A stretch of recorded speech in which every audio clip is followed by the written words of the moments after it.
October 1988 in Derry, Maine, Bill Denbrough builds the SS Georgie, a paper sailboat, with his younger brother Georgie. It's pouring rain and Georgie wants to go sail it outside, but Bill is too unwell to go with him. Georgie lets out a play cry and the brothers embrace. Georgie cruises the street in his boat. When he pursues it, he unintentionally hits a roadblock. Up until it sinks into the sewer, the boat sails to the end of the street. Fearing that Bill will be upset, Georgie rushes to try and retrieve it. A set of yellow eyes appear as he peers into the sewer. They are part of a group going by the name Pennywise the Dancing Clown. After jokingly conversing with Georgie, Pennywise offers him his boat back. When Georgie goes for it, Pennywise snatches his arm and bites into it with his enormous teeth. Georgie is left wailing for Bill when the creature tears off his arm and drags him into the sewers. It is June 1989 when we first see Mike Hanlon. His grandfather Leroy is using a nail gun to force him to murder a sheep. Leroy gives the boy a lesson.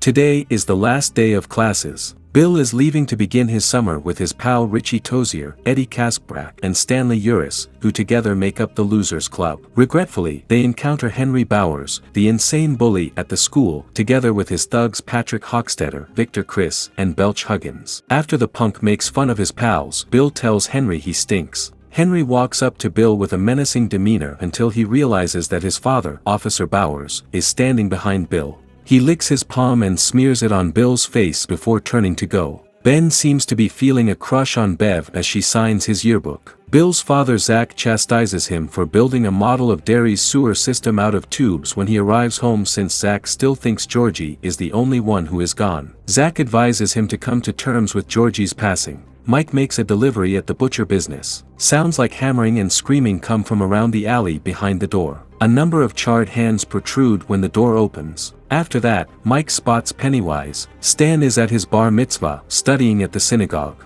The rabbi feels uncomfortable with a painting in his office that features a woman with a deformed face. Stan picks up the artwork when it falls and finds that the woman has vanished. When he turns around, it appears as the smiling woman with fangs. Stan takes off. Ben is at the library researching Derry's past. Through a sequence of articles, he discovers that children in Derry have been going missing for generations, for unknown reasons. Pennywise and the head of a missing boy in a tree are both depicted in the novel. After that, Pennywise lures Ben into the basement, where he encounters the headless boy, only for Ben to be driven out. Ben is ambushed by the Bowers gang while traveling home. He's being held against the bridge railing by Henry's thugs. Henry intends to engrave his name on Ben's stomach, while Patrick wants to burn him with a lighter and bug repellent. An elderly couple drives by and notices this, but they take no action. The red balloon suggests that it is present. Ben kicks Henry in the nuts and rolls him over the bridge and into the woods after he merely cuts an H. Ben being chased by the punks. In the meantime, Bill has persuaded his pals to assist him in finding Georgie. Ben slips into the nearby water, but the lads are there to rescue him. Breaking away from his pals, Patrick dashes into the sewers in an attempt to find Ben. When he runs, he encounters children that appear demonic, but he ends up in a dead end. Before him, a number of red balloons burst, revealing Pennywise. Being strapped for cash, the boys head to the drugstore to get some bandages and cotton balls. The boys run into Beverly while she is there purchasing tampons. When Mr. Keene, the pharmacist, Bev pretends to flirt with him in order to divert his attention. She finds him to be a creep, but she succeeds in diverting his attention long enough for the boys to take their supplies and for her to steal some cigarettes. Upon witnessing the boys ministering to Ben, Bev goes outside and goes with them. Beverly returns home to her father, an even larger monster. She runs into the bathroom crying as he turns on his daughter. Afterwards, she keeps cutting her hair off till it's shorter. Nobody wants to jump into the lake first, even though the boys, who have been joining them now, are prepared to leap from the quarry. After Bev arrives, the others follow suit and jump first. Swimming and lounging about is fun for them. Subsequently, Ben shares with all of them the historical information he read. The abandoned house on Neibolt Street is passed by Eddie as he makes his way home. Eddie bolts across the house's yard as a leper attacks him out of the blue. He sees Pennywise attempting to entice him toward him as soon as he gets to the gate. Eddie gets away by hiding beneath the fence. Bev is in her room with a postcard that a hidden lover wrote a poem on. Though Ben wrote it, she mistakenly believes it was written by Bill. Bev hears children's voices from her restroom. Clumps of hair start to reach out to grab her as she looks into the sink where the voices are coming from, and then a fountain of blood gushes over the bathroom. When Mr. Marsh enters, he sees a terrified Bev but is unable to see the blood. All he says is that her hair gives her a boy's appearance. Bill notices what appears to be Georgie racing around the home as he strolls around. Startled, he tracks Georgie down to the inundating basement. Georgie says, "We all float down here," as he steps outside and asks Bill to come along.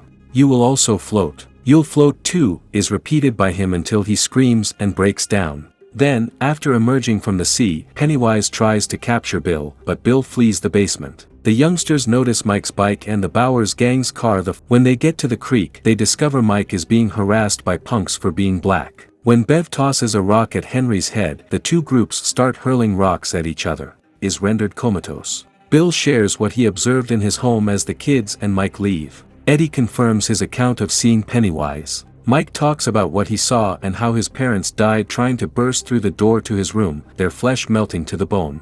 He also describes how racial thugs set fire to his former home. Though he acknowledges that he is afraid of clowns, Richie is the sole one who hasn't been haunted. After going to Bill's garage, the children use a projector to study a map of Derry. They observe that the sewers are connected to its residence, the Neibolt home.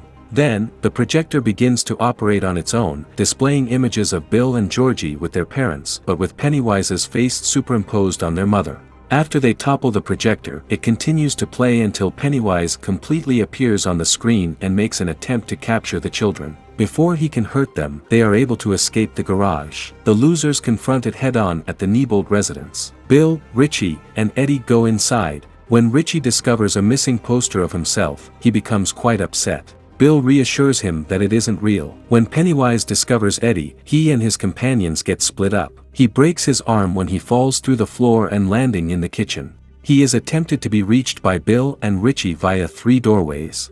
A headless girl appears when they open the first door. Richie is trapped in a room filled of clown dolls by the second door. He spots a dummy of himself inside a coffin. When Eddie's mother discovers that he has a broken arm, she bans the losers from hanging out with him.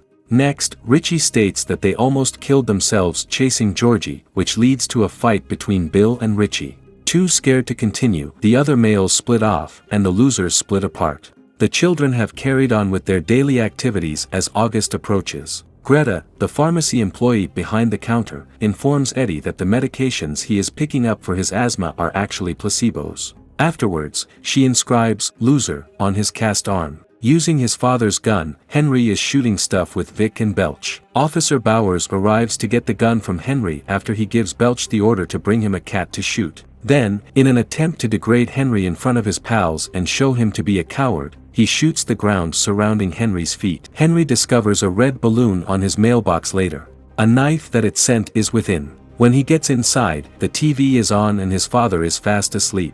A mother and her children appear on the television, all of them pressuring Henry to murder his father. He achieves this by piercing his neck with the knife and allowing the blood to run out. The children on TV, who are all the victims of it, suddenly begin to yell, "Kill them all! End them all!" Beverly's father makes an attempt to act on his desire for his daughter at the Marsh residence. After fending him off, she bolts into the restroom. Mr. Marsh is killed after Bev smacks him across the face with a toilet lid when he arrives. Pennywise finds her just as she's ready to leave and takes her. When Bill visits Bev's house, he discovers her father dead in the toilet and notices that blood has been used to write, "You'll die if you try," on the wall. He goes to make apologies with his pals in order to save Bev after realizing she has been abducted by it. Eddie's mother prevents him from going out and hanging out with his pals after they get him, but when he confronts her about the placebos, he defies her. He walks away from her to be with his pals. It lives in a well that the lads discover when they visit the Neibolt home. They are climbing down. In order to keep the boys from climbing back up, he begins tugging the rope upward. Stan is attacked by it, the woman from the painting. She bites his head, but the lads frighten it away and console a shocked Stan. The lair of it is discovered by the boys as they venture deeper into the well. Under a sort of trance, all the youngsters he has taken are floating up in the deadlights. The boys discover Bev adrift. After they drag her down, Ben gives her a kiss to wake her up. Then Bill notices Georgie stepping out of the shadows. Georgie tells Bill that he was waiting for him to come get him because he missed him. Bill gives his brother a hug, but he shoots him in the head because he knows it's not Georgie. He lies on the ground, writhing, until he transforms into Pennywise. Pennywise flees into the night, then the abducted kids float lower. Then Bill discovers Georgie's raincoat. It dawns on him that Georgie is really no more. As his pals huddle up close around him, Bill starts crying uncontrollably. September has arrived. If it ever comes back, the losers pledge a blood oath to return to Derry in 27 years. After hanging around for a time, Bill and Bev are the only ones who stay behind while everyone else eventually departs. She is now planning to relocate to Portland. Bill approaches her as she is leaving and gives her a kiss. We really hope you enjoyed today's recap of It, 2017. Please leave a comment below of what you loved about the movie and why. Be sure to like the video and please don't forget to support our channel by subscribing so you don't miss any amazing content. Until next time, lights, camera, action. We look forward to seeing you in our next video.